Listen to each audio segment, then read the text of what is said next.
Meu nome é Nelma Pezin. Eu venho assim de uma geração, né, que já tem um tempinho de estrada, né, dos anos 70, e dou aula aqui na universidade já há um bom tempo de desenho, gravura. E a minha história, eu acho que está bastante ligada também à história aqui do próprio espaço universitário, né? Então, eu comecei praticamente aqui,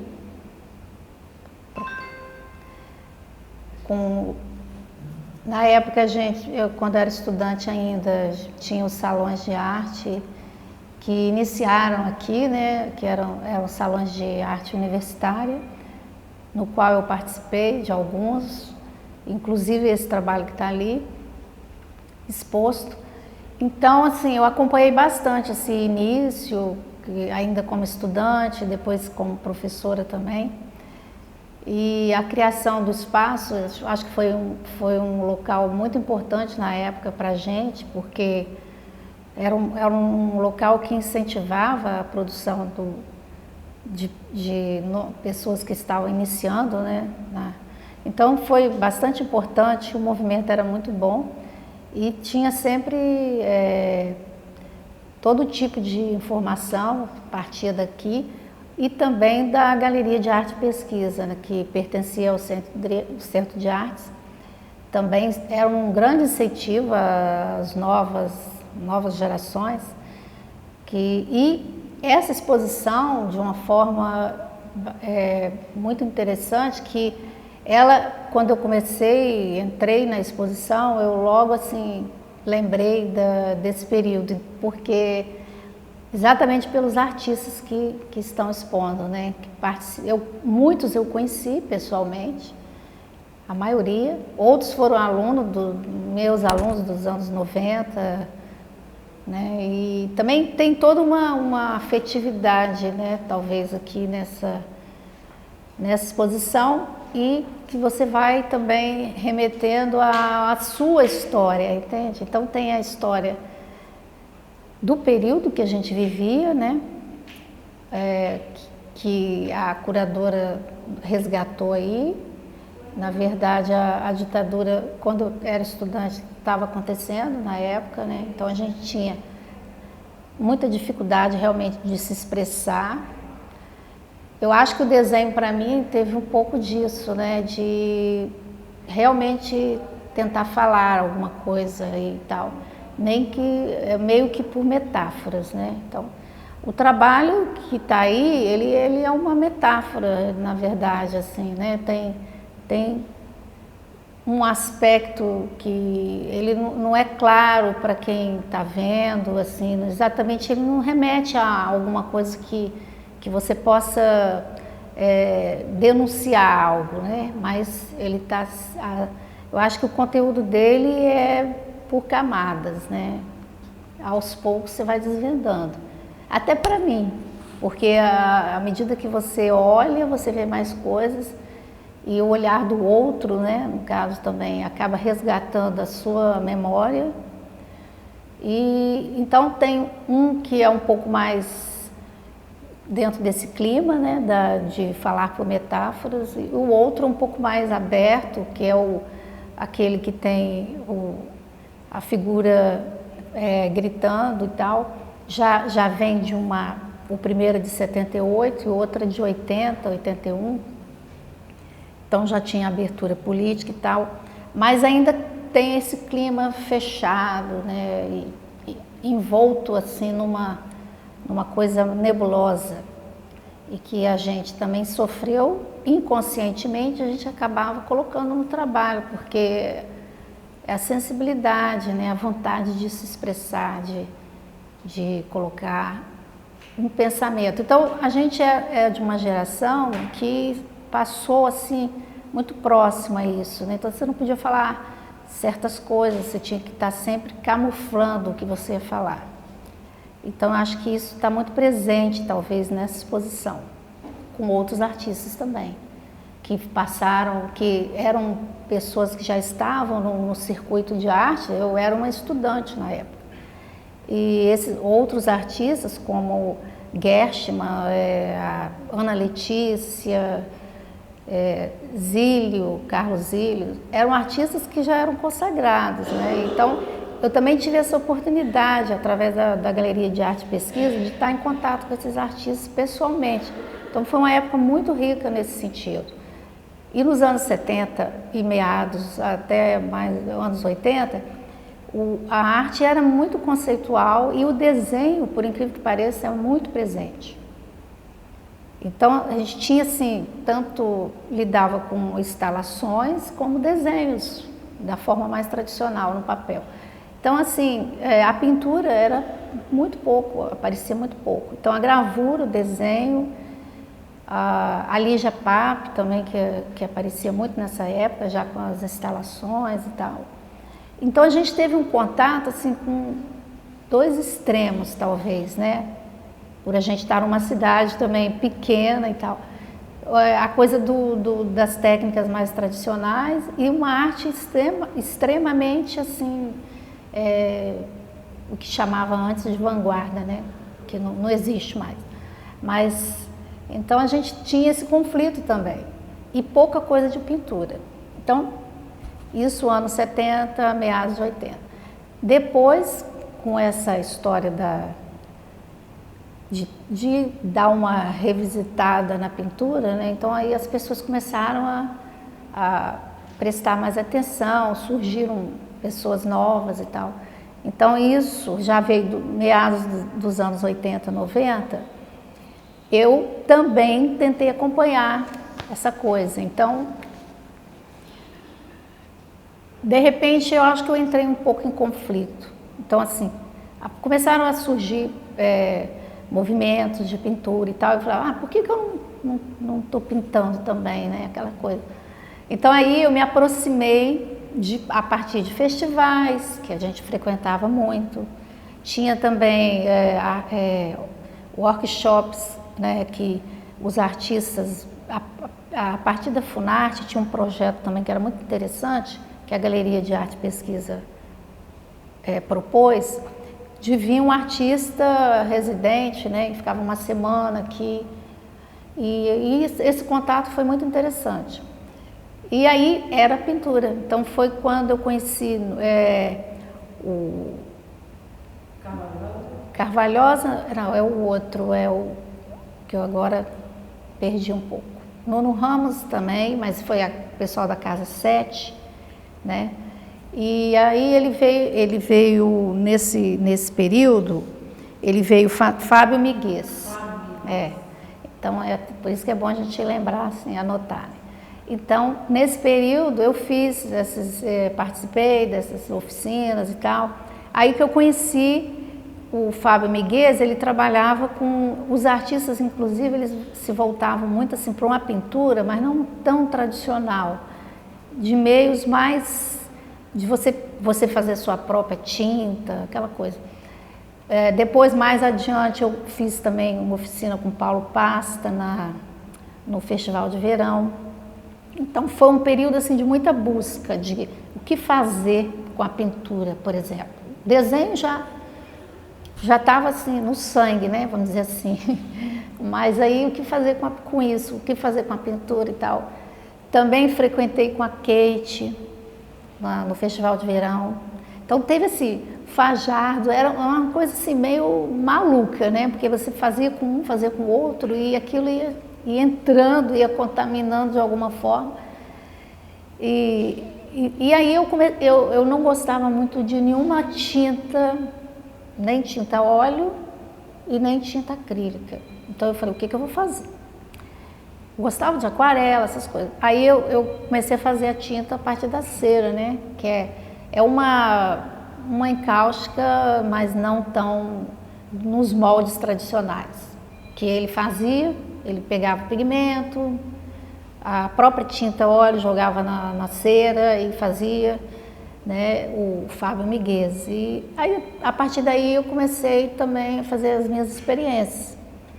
Então foi uma década de pesquisa assim, nesse sentido. E foi aí que eu também me interessei muito pelo trabalho do Iberê Camargo, que que é um artista brasileiro, né, que tem é figurativo, mas ele trabalha a matéria. Então foi uma experiência com a matéria da pintura, a materialidade, aquela coisa da pintura mais carregada, que inclusive tem alguns trabalhos aqui. E aí essa experiência mostrou assim que parecia que todo mundo estava no mesmo caminho, né? Uma pintura meio carregada, meio pesada. E eu também acabei participando disso. Depois, aí o desenho foi surgindo de novo, como sempre, vinha, ia, né? Então eu acabei, algumas pinturas iam aparecendo, recortes assim. Eu pegava no ateliê, eu começava a mexer com cera, então sobravam pedaços de desenhos que eu fazia no tecido, e eu mergulhava na cera e colava, tipo uma colagem sem colar, né? Isso aí também tinha um pouco da influência do trabalho do Jasper Johns, que é um artista, né, americano, que eu sempre me interessei, e ele trabalha com cáustica, né? E a colagem vem muito daí. Que atualmente meu trabalho está muito ligado a essa sobreposição, e aí eu vou fazendo essa ligação, né, dessa época. Então essas pinturas, elas foram aparecendo, foram tirando um pouco aquela carga, e aí foram aparecendo as colagens nas pinturas. Esses tecidos pequenos que às vezes, né, enquanto eu estava esperando para fazer uma pintura e tal, eu ficava lá rabiscando neles e tal. Aí depois eu comecei a experimentar que mergulhando na cera eu podia agregar ele na superfície, né? E aí eu achei interessante, trabalhei um tempo com isso também. E depois, mais para os anos 2000 para cá, aí eu realmente voltei ao desenho, parei um pouco, porque a própria tela estava me incomodando, assim, a dureza da tela estava me incomodando, o suporte, a rigidez. Então eu comecei a fazer em cima de tecidos, o tecido mesmo do algodão, eu comecei a desenhar, né? Também foi uma época que eu estava com pouco espaço, e aí eu fazia nos tecidos e ia acumulando aquilo ali. Depois eu mergulhava na cera. Aí, em vez de tela, ficava um painel mais flexível, assim, né? Parecendo um papel. Então, foi também uma época que eu me desliguei um pouco do suporte, da tela e tal. E aí eu podia enrolar esse material para levar para onde eu quisesse. Então, foi uma época interessante, assim, de também questionar um pouco a questão da pintura, da tela, porque na verdade, a tela é muito pesado, né? A tradição da pintura é um peso muito grande para a gente. E como eu comecei com desenho, com a superfície mais, também bidimensional, mas uma superfície mais flexível, eu sentia falta disso, né? Então fiz essas experiências também. E depois voltei para a tela, mas já com uma outra história, usando a tela de uma forma menos pesada, uma pintura mais leve no sentido assim de camadas mais finas. E também continuo trabalhando desenho, mas já assim, buscando com papel japonês, porque aí o papel japonês me traz essa flexibilidade, essa transparência.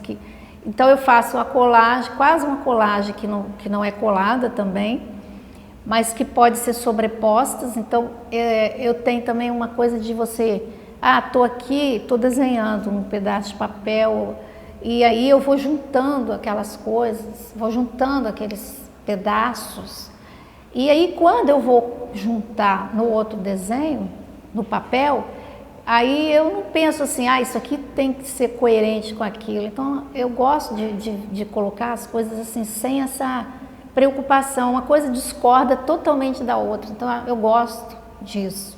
Se você colocar uma palavra de repente que não tem nada a ver com aquele contexto, uma imagem que não tem nada a ver com a outra. E é o que eu estou assim, achando mais interessante agora, né? Que é a questão de você não... na verdade, na arte, a gente não tem que comunicar, né? O que você coloca não tem que ser lido exatamente, eu acho. Não tem que ser lido. Você tem que sentir, mas não é aquele sentir só do sentimento. Você tem que percorrer aquilo que você está olhando, né? E não se preocupar se você tem coerência, se aquilo tem uma linha, né? Não tem uma linha que corre assim, né? É tudo simultâneo, então uma coisa vai, outra vem e tal. Então você não tem uma coisa linear. Eu acho que o meu trabalho atualmente, eu estou muito preocupada nisso, com isso, em não fazer algo linear. Então, eu posso colocar coisas de tempos diferentes.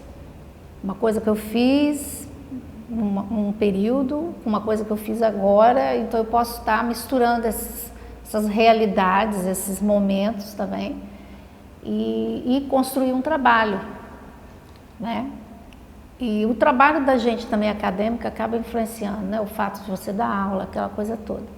Então, as nossas informações a partir de artistas, então eu usei muito, me apropriei muito de obras nos desenhos da última exposição até que eu fiz aqui, me apropriei de alguns artistas que eu me interessava algumas imagens, mas não com o intuito de criar uma linha de raciocínio, de leitura, né? Mas sim, que às vezes eu costumo dizer que tem essa coisa obsessiva também dos materiais, né? Dos objetos. Então teve uma época que eu fazia caveira, né?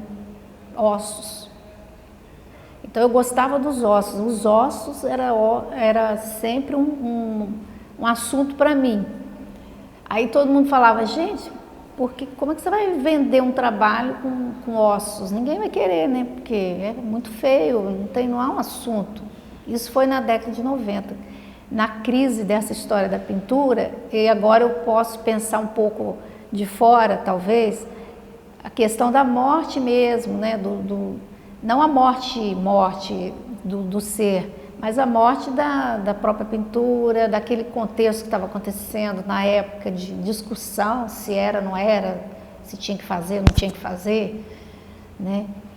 E isso se prolongou por um tempo, até que de repente você para e vai pegar outra coisa. Então, o objeto, muitas vezes, ele te convoca também. Você está num determinado lugar, você começa a olhar uma coisa e aquilo parece que te chama, assim, você quer fazer aquilo, mas o objeto também vai te convocando, né? Então, acho que é isso, é uma coisa meio obsessiva. Tem hora que eu comecei a fazer novelos também, eram uns rolos assim de barbante que tinha lá no ateliê, que eu peguei uma vez para fazer um trabalho de macramê, né, que fica amarrando assim, só que eu não tinha a menor habilidade com aquilo, então eu comprei um monte e eu não consegui fazer, aí aquilo ficou lá, né? Então eu falei, aí um determinado dia eu achei aqueles novelos e comecei a desenhar, então aquilo foi passando a ser vários trabalhos, e aqui eu fui colocando um em cima de outro trabalho, imagens que iam se misturando. E depois parei um pouco do novelo então é assim, você não tem uma coisa uma linha, né? Então você está sempre, tudo que você está vendo, você está trazendo, como se você pegasse tudo, colocasse num liquidificador e dali saísse alguma coisa. Então, o mundo, né, é isso. Você olha e daí você tira alguma coisa que você escolheu, né, que você trouxe daquilo ali. Então, acho que isso é um pouco o nosso olhar, né, o olhar de quem faz o trabalho, que é totalmente diferente do olhar de quem vê o trabalho também, né? Porque se a gente soubesse tudo que a gente vai fazer, seria muito sem graça. Eu não faria nada, eu acho. Você não pode planejar tudo. Então, eu tenho muito caderno, eu tenho vários caderninhos que eu desenho, mas nem sempre eu faço aquilo que está ali. É talvez um começo, mas aquilo vai se transformando em outra coisa, né? Então, às vezes eu pego uma coisa de um lugar, um caderno já antigo, que eu fiz alguma coisa que eu não lembrava mais, de repente eu posso estar colocando um trabalho novo. Então não tem tempo também, né? Eu acho que o artista está sempre angustiado, assim, né, com alguma coisa. E o tempo é uma coisa que angustia todo mundo, eu acho, mesmo quem não é artista. Então, assim, para a gente, eu acho que é pior. Porque, e o que eu acho que a gente tenta fazer? A gente tenta congelar isso. Acho que o fotógrafo faz isso, né? O cineasta, sei lá, todo mundo que trabalha com a imagem, eu acho que busca esse congelamento de um tempo, de um momento, né? De um pintor, né? Então, na pintura também, você quer que aquele momento fique ali, mas aquele momento é único, não tem como repetir mais, né? Então, por mais que você planeje um trabalho, ele sempre vai ser como essa entrevista aqui, né? Porque você planeja um monte de coisa e na hora você fala outras coisas completamente diferentes. Então, eu acho que o fluxo, né? O fluxo da vida é isso. E eu sempre fui muito angustiada com isso, com essa questão do tempo. Quando eu era jovem, bem jovem mesmo. Mas eu acho que a arte me ajudou muito a fazer essa junção, né? Dessa angústia do tempo com alguma coisa. Porque aí se você faz um traço, você desenha ali, aquilo ali, parece que passa aquela angústia, aquela carga, né? Então você coloca alguma coisa que não importa se vão entender, se vai ficar, se não vai ficar. Eu acho que eu trabalho muito nesse sentido. Eu também não tenho muito essa preocupação se o que eu estou fazendo, sabe, é válido ou não é válido, ou se é melhor. Eu acho que é uma coisa que vem muito daquela época, que a gente tinha muita liberdade, assim, apesar de a gente viver numa época extremamente fechada, né, e autoritária, a gente tinha uma liberdade interior, assim, muito grande, de, eu faço, não importa se o crítico vai achar, o que. Hoje isso já está bem diferente, né? Então eu acho que eu continuo com esse espírito, assim, de não querer ser, assim, congelar muito, sabe? Assim, as coisas ficarem meio que mais fluidas, não congelar, porque eu acho que quando você congela, você perde a graça, né? Você ficar fazendo um trabalho ali igual, repetindo uma fórmula. Eu sempre questionei isso nas nossas conversas, naquela época que a gente falava muito de arte, se reunia para falar do trabalho de cada um, que era super interessante, né? Então não tinha muito essa coisa assim, cada um no seu ateliê, a gente se juntava numa sala que foi criada aqui na UFES na época, né? Com um projeto que a gente participou, que era o Bolsa Pesquisa Arte. Então a gente ganhou uma sala para trabalhar e a gente discutia muito o trabalho de cada um, mas nunca com aquela preocupação de fazer sucesso, de crítico gostar. Era uma coisa muito de estado de espírito mesmo. Eu acho que eu mantenho isso, eu gosto de manter isso. Não ficar assim preocupada, sabe, o tempo todo com, eu tenho que fazer isso, eu tenho que fazer aquilo para poder entrar no circuito, porque, sabe, essas coisas me incomodam um pouco isso. Então eu vou fazendo as minhas coisas, vou fazendo meus trabalhos e vamos ver o que acontece, né? Entende? Eu acho que o que está aí, uma hora vai ter não é retorno, mas vai ter uma leitura, né? Então não cabe a mim fazer isso, eu acho. Ficar tentando decifrar ou explicar tanto, né? Eu acho que você pode falar assim da sua trajetória, daquilo que te move, daquilo que te faz continuar.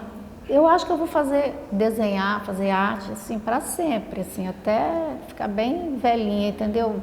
Mas sem essa preocupação se está dando certo, se não está, sabe? Então eu acho que é por aí.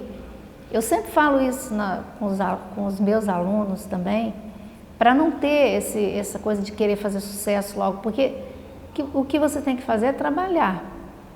Porque você tem que trabalhar o tempo todo, né? Porque se algo te move, se você sente que o que está em volta de você pode ser beleza ou indignação ou sei lá, se algo te move, entendeu? Você precisa produzir de alguma forma, né? Colocar isso de alguma forma. Então, eu acho que isso que é o que faz a gente continuar fazendo o trabalho, buscando coisas novas também, não se congelar naquilo que está fazendo. E outra coisa também que eu gostaria de falar é que eu fiquei bastante feliz aí com essa exposição, até porque queria agradecer a Neuza pela essa oportunidade também, pela questão de lembrar de tudo isso, né? Porque você acaba se envolvendo no seu dia a dia de um monte de coisas e deixa essas coisas de lado. Então, acho bacana também estar fazendo esse tipo de retorno, né? Como é que eu ia lembrar de um trabalho que eu fiz lá em 78? Então, você começa a olhar para ele já com uma outra, a partir de uma outra perspectiva, né? Talvez se ele estivesse lá na gaveta, eu não ia ficar olhando para ele, também não ia ter essa... E também a partir da curadoria, quer dizer, de trazer um trabalho dentro de um outro olhar, né? Eu acho que isso também é muito interessante. Que a gente está em 2014, o trabalho é de 78, quer dizer, esse fluxo também, eu acho que ele continua, eu acho que é muito bom isso também.